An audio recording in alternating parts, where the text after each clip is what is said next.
দুদিনের বৈঠক শেষ হয়েছে এবং মূলত এই বৈঠকে এসআইআর নিয়েই হয়েছে এবং আরও একটা বিষয় যে সিওদের সঙ্গে কিন্তু আলাদা করে বৈঠক হয়েছে। কোন সিও? পশ্চিমবঙ্গ এবং তার সঙ্গে সঙ্গে আরও 4টি রাজ্য রয়েছে, যেখানে অসম, পুদুচেরি, কেরল এবং তামিলনাড়ু।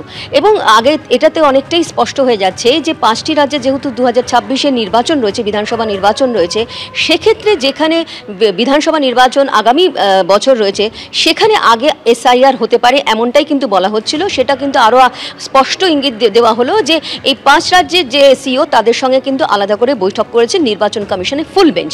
অন্যদিকে জানিয়ে রাখি যে রাজ্যের অবশ্যই এসআইআর প্রস্তুতি যা কী রয়েছে এবং চূড়ান্ত প্রস্তুতি কী রয়েছে, তার সঙ্গে সঙ্গে ভোটার লিস্ট এবং তার সঙ্গে সঙ্গে ভোটারের সংখ্যা, অন্যান্য সমস্ত কিন্তু যে প্রস্তুতি রয়েছে তার চূড়ান্ত পর্যায়ে রয়েছে, সমস্ত কিছু কিন্তু দেখেছে নির্বাচন কমিশন।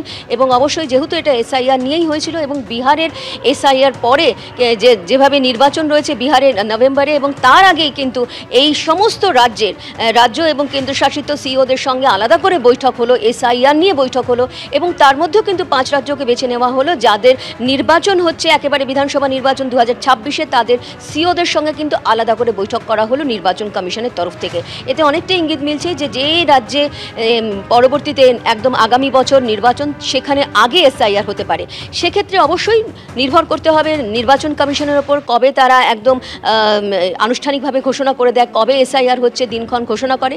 সেক্ষেত্রে মনে করা হচ্ছে দুদিনের বৈঠক খুবই গুরুত্বপূর্ণ, যেখানে সমস্ত রাজ্যের যে প্রস্তুতি সেটা খতিয়ে দেখা হয়েছে এবং একেবারে ফাইনালাইজ করতে বলা হয়েছে। আরও প্রস্তুতি যেগুলো রয়েছে সেগুলো চূড়ান্তভাবে ফাইনালাইজ করতে বলা হয়েছে নির্বাচন কমিশনের তরফ থেকে।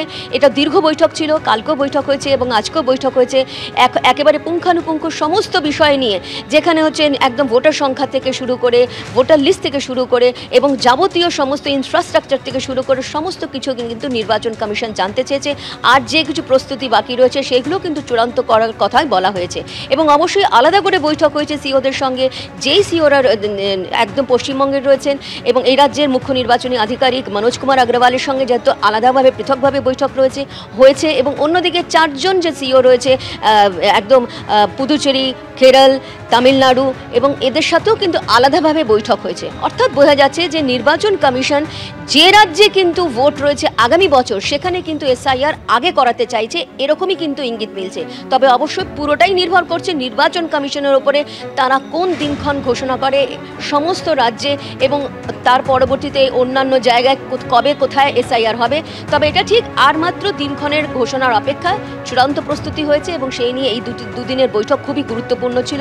এবং পরবর্তীতে অবশ্যই সিও এবং অন্যান্য অফিসিয়ালসরা তারা এখানে এসে এবং পরবর্তীতে যে প্রস্তুতি বাকি রয়েছে বা যেটুকু প্রস্তুতি বাকি রয়েছে তারা অবশ্যই সেটাকে চূড়ান্ত করবেন। এবং শুধুমাত্র এখন যেহেতু 28 তারিখ পর্যন্ত একটা অফিসিয়াল ছুটি রয়েছে, কিন্তু তারপরেই কিন্তু এসআইআর এর দিনক্ষণ ঘোষণা হতে পারে এমনটা মনে করা হচ্ছে। তবে পুরোটাই নির্ভর করছে নির্বাচন কমিশনের ওপরে।